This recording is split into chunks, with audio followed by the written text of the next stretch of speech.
Welcome into the studio. I'm Hudson. That's my dad, Todd. And this is a voiceover related video. If you weren't looking for a voiceover related video, then you might want to just skip through this. But if you were looking for a voiceover video, you've come to the right place. This is our Todd's Tips video. This is a video where Todd gives tips from his 14 years of experience in doing professional voiceover acting, voiceover artist. I have done 3 years, almost 3 full years of voice acting. And these are some of the same tips that Dad has given me and gives me throughout my journey in growing a successful voiceover business. So lend him an ear. So this is Todd's Tips, and we've been also doing kind of a subheading, a subtopic for the last 5 months or so, Todd's do's and don'ts. They're things that I do and don't in my small business that I think you should, in some way, shape, or form, apply. And we always provide these caveats on your screen right now because these are my do's and don'ts for me.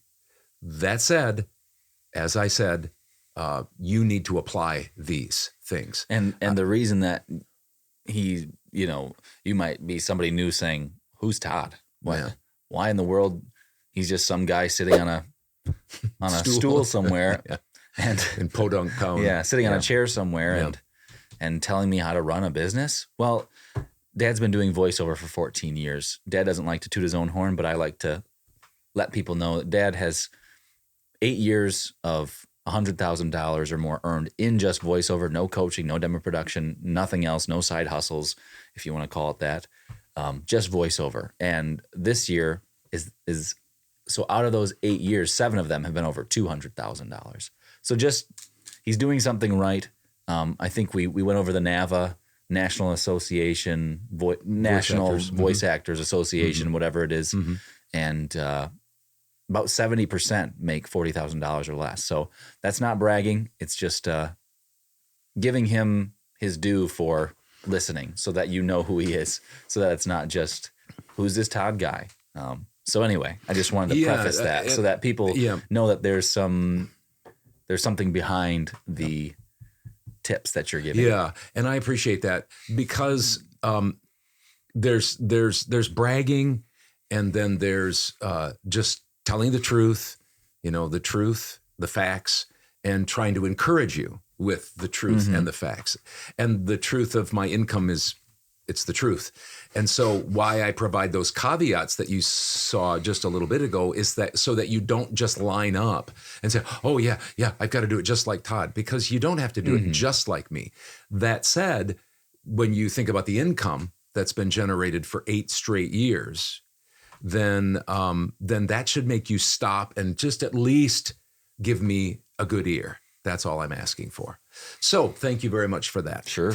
Now, here's my do for today. It is this. I do market. Okay? I do market all of the time with everything. Now, you're probably saying, duh, Todd, so you market all the time. Who doesn't? Well, according to that same survey, we find that everybody says that they market, but they don't market very much, and they don't market consistently. But I'll give you that. Everybody says at least they market, and everybody does market to some degree or the other.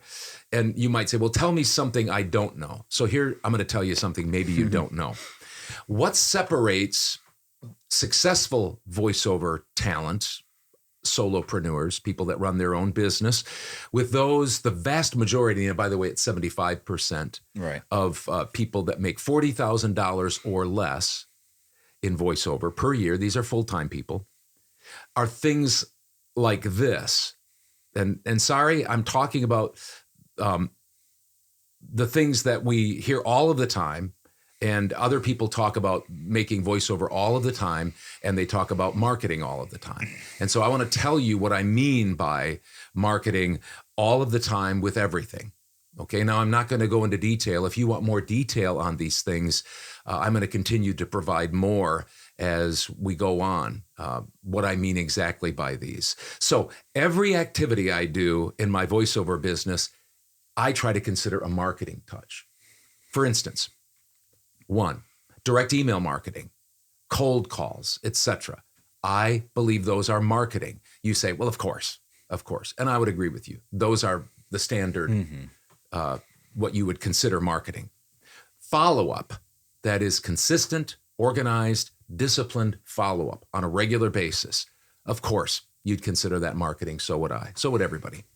How about auditions? I consider auditions marketing. And so I want to make sure that I'm doing the right types of auditions to the right people. I'm doing a lot of them as much as I can.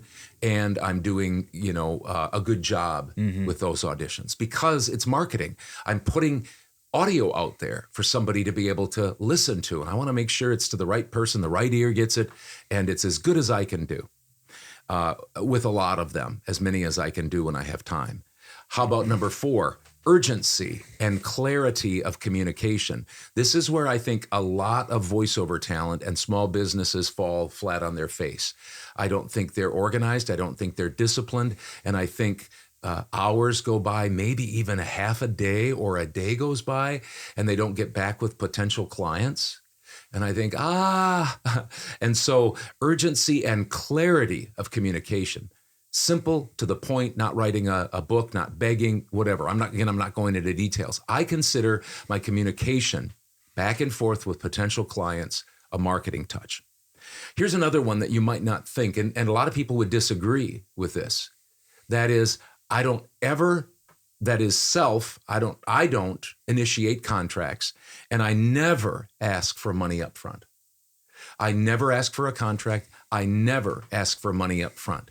Some people would vehemently disagree with that. They'd say that's, buffoonish. They'd say that you're not running a good business. I say I build my voiceover business with potential clients and clients on trust. I want them to trust me. Have I been burned? Of course I've been burned. Very, very, very tiny amounts of times I've been burned. What's your collection rate? It's 99.95, and that's on $300 and some $1,000. So my point being is no contracts, no money up front. You do what you want to do. I know there are a lot of coaches out there that would say, don't listen to him, run from him. He has no idea what he's talking about. Well, all you have to do is just ask them, what do you make per year? Exactly. And if you find that they're really moving up on the scale, maybe you want to follow their advice. It's fine. There's more than one way to skin a cat when it comes to doing business. Or if they're making close to what I'm making or what you want to make. If you want to make $40,000 or $75,000, if that's what they're making in voiceover, not coaching, not demo production, then you can follow their advice. Delivery of audio, under promise, over deliver. In other words, don't tell them. I very, very rarely have it where I can't produce it where I need to produce it. Like just before we did this video, I got a quick job. This guy contacted me, email, and said, can you do a $100, a 5-second little tag for $100? And I said, yep, and I'll get to it within the hour. I will not let him down. I mean, unless I drop over dead of a heart attack or stroke, and then that'll be a whole different story. But the point being is I'm going to make sure that happens in the next hour because I want it to happen quickly, and I want to under promise and over deliver with delivering my audio. Here's a couple more.